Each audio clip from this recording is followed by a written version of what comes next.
Guys, আমরা মাইজভান্ডারের রাস্তার উপরে মেইন গেট যেগুলো রয়েছে, আমরা এই গেটগুলো ওভারটেক করে মাইজভান্ডারের মেইন গেট যেটা, আমরা সেই গেটের দিকে রওনা দিয়েছি। আমরা দেখছি রাস্তার উপর অনেক গাড়ি রয়েছে, প্রায় 2-3 কিলোমিটার দূর থেকেই গাড়ি পার্কিং শুরু হয়ে গেছে। এই মেয়র মঞ্জু সাহেবের তখনকার এই মসজিদটা তৈরি করেছেন। হ্যাঁ, আপনারা দেখতেছেন যে পাশাপাশি এখানে ওই যে সাইড ড্যাক যেটা বলা হয়, ভারত থেকে পাঠিয়েছে মাইজভান্ডারে, ওই 120 মনের ওই ড্যাকটা ওই ঘরটার ভিতরে রয়েছে। এবং রাস্তার দুই পাশে প্রচুর গাড়ি রয়েছে। এই গাড়িগুলা 2-3 কিলোমিটার দূর থেকে গাড়ি পার্কিং শুরু হয়ে গেছে এবং বিভিন্ন জমিনের উপরে গাড়ি পার্কিংয়ের তৈরির ব্যবস্থা করেছে। ওইগুলা ফিল আপ হয়ে যাওয়ার কারণে গাড়ি রাখার কোনো জায়গা না থাকার কারণে বড় বড় বাস যেগুলো রয়েছে এগুলো সবগুলো রাস্তার উপর পার্কিং করেছে এবং পাশাপাশি কিছু প্রাইভেট গাড়িও রাস্তার উপরে রয়েছে। আপনারা দেখতেছেন যে এই একটু পরপরে একটা মাইজভান্ডারের বিভিন্ন নামের উপরে বিভিন্ন গেট রয়েছে, একটু পরপরে একটা গেট রয়েছে এবং এই রাস্তা থেকে প্রচুর এই মানুষ হাঁটাচলা করছে। যে মূলাগুলো দেখতেছেন রাস্তার পাশে, যে মূলাগুলো বিক্রি করতেছে, এই মূলাগুলো কিন্তু অনেক বড়, 10 কেজি 15 কেজি একটা মূলার ওয়েট থাকে, বিশাল বড় বড় মূলা। আপনারা দেখছেন যে অপোজিট পাশে যে গাড়ি পার্কিংটা দেখাচ্ছে আমরা হাফনের মসজিদে, এখানে হাজার হাজার গাড়ি পার্কিং করে রেখেছে। বাংলাদেশের বিভিন্ন প্রান্ত থেকে লোকগুলো আসছে এখানে।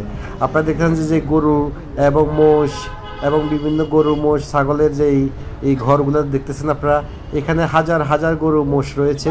এগুলো এখানে জবাই হচ্ছে, খাচ্ছে, নিচ্ছে, মানে কখন কোথায় কীভাবে কত গরু আর কত মোষ রয়েছে এখানে এটা গনেও সম্ভব হবে না আপনাদেরকে ভিডিও তৈরি করা, কারণ এখানে হাজার হাজার গরু রয়েছে।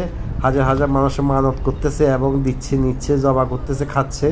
এখানে মানে কোটি কোটি টাকা এখানে ব্যয় হচ্ছে দৈনিক। প্রত্যেকটা উরুসে হাজার হাজার কোটি টাকা এখানে এই ব্যবসায়িক কেন্দ্রের মধ্যে বলতে পারেন ব্যবসা হচ্ছে। ব্যবসায়ীরা রয়েছে এখানে এবং বিভিন্ন গাড়ির এই জ্বালানি তেল, গাড়ি ভাড়া, মানুষের খরচ, খানা থাকা, আনন্দ, উৎসব, আবাদত সকল কিছু মিলে এখানে বিশাল একটা এলাই কারখানা। যে সকলগুলা স্টেপ টু স্টেপ আপনাদেরকে দেখে বোঝানো যাবে না, আমরা অনেক কিছু দেখানোর চেষ্টা করতেছি আপনাদেরকে। এবং গাড়ির মানে এত বেশি গাড়ি বাংলাদেশের বিভিন্ন প্রান্ত থেকে এই মাইজভান্ডার শফি বাবার এই উরুসের মাঝে এই দেখা যাচ্ছে কি অনেক মানুষই এখানে রয়েছেন, অনেক মানুষে আসেন এবং মানে এই বিভিন্ন ধর্মের লোক আমি দেখেছি এখানে, যারা যেই ভক্তি নিয়ে আসেন। মেজরিটি পার্সেন্ট মুসলিম ধর্মের লোকগুলাই মেজরিটি পার্সেন্ট বেশি। আর অন্য অন্য ধর্ম যারা বিশ্বাস করেন মাইজভান্ডারটাকে, অন্য অন্য ধর্ম অনুসারী যারা রয়েছেন তারাও মাইজভান্ডারের তারা কিছু মানত করেন, কিছু সহযোগিতা করেন এবং পাশাপাশি ওনারা ওনাদের মনের চাহিদা কিংবা আনন্দ উৎসব কিংবা যেই ধরনের একটা নিয়ত থাকে এই নিয়তগুলো হাসিল করার জন্য অনেকেই অনেক মানত অনেক কিছু করেন, মাইজভান্ডারে আসেন। আপনারা দেখতেছেন যে এলাই কারখানা, নারী পুরুষের এলাই কারখানা। এখানে প্রচুর নারী পুরুষ রয়েছে, সবাই বাংলাদেশের বিভিন্ন প্রান্তে থেকে এসেছে। আপনার সবাই দেখাচ্ছে গিয়া হাজার হাজার লক্ষ লক্ষ টাকা করে খরচ করেও মানুষ এখানে আসতেছে।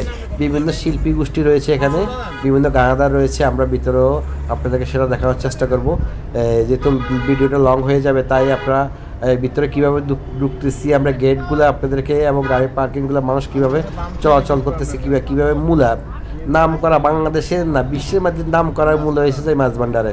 আমরা মাইজভান্ডারের প্রথম এবং মেন গেটে চলে আসছি। এখান থেকে গাড়ি রেখে আবার পায়ে হেঁটে যেতে হবে।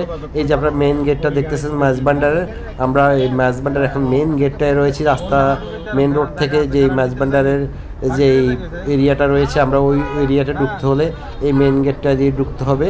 আমরা অন্য কোনো সাইডে গাড়ি পার্কিং করতে পারিনি, তাই আমরা এখানে গাড়ি পার্কিং করে আমরা এখন মেন গেট দিয়ে ঢুকবো।